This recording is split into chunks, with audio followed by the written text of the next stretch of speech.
Oh my goodness, guys, if you wanted to talk about the perfect autumn day, today is it. It is so amazing. I went down to get coffee and it was so beautiful that I ended up making chili before coming back up to my room, which might sound weird, but chili is a perfect autumn meal and it's best when it simmers, so it's down there simmering while I'm up here talking. Hey everyone, I'm Lydia from Novelty, and today we are going to talk about a totally amazing book.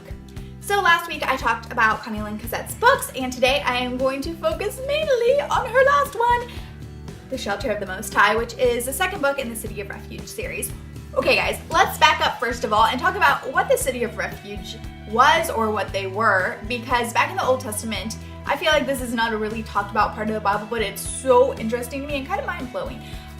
Back then, if you by mistake killed someone, so if you were a murderer but not on purpose, then how justice played out is the relatives of the person you killed, they were allowed to kill you to like avenge / redeem their relative that you by mistake killed.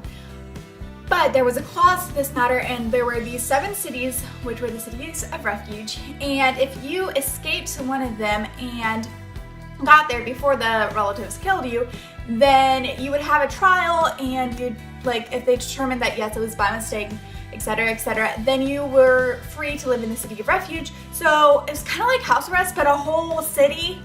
And so this whole city was set up for the purpose of people who had accidentally killed other people to live in. And then you lived there until the high priest of the time died. And when that high priest died, everybody in the city was free to go, and they were no longer allowed to have the relatives of the people who they had killed avenge their kinspeople by killing them. So they were free to live. But if they left the city before the high priest of the time died, then the kinspeople, the relatives of the person who they had by mistake killed, were allowed to kill them. Shelter of the Most High takes place in one of the cities of refuge. And oh my goodness, guys, it's like the coolest look into the world back then. First of all, let me say, I can't say a ton about this without giving spoilers to this. Second of all, let me say that you can read this book as a standalone. You do not have to read the first book in this series, but if you read this book, you will spoil yourself for this, because since it's a series, this does talk a lot about the first book in the series. And she is like a sea girl. I don't know how to pronounce it, except she grew up on an island, or at least really close to the sea. And the way her story is written, the way her thoughts come out, it makes me feel like I am on the ocean. It's so precious, and it just takes me right into the world, and it's so,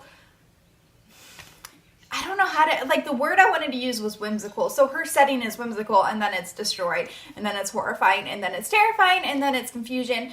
And to go from whimsical and cute to confusion all within a space of a couple of pages is extremely applaudable and totally amazing. So she has these pirates attack, and she and her cousin are taken across the sea, and they end up through a long series of events in the City of Refuge. And so it's talking about her life there and how she has to, like, her father was a really bad, evil, horrible pagan priest.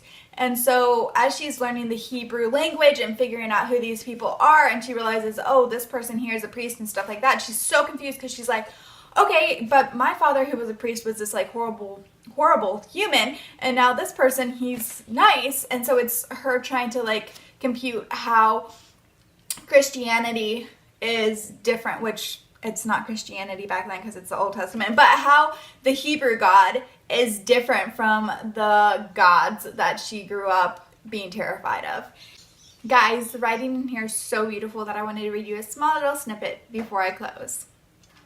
My only answer was the constant swish of the lapping waves, the rasp of sand under my knees, and the distant cry of a few gulls searching, like me, for something to sustain them along this rocky, inhospitable seashore.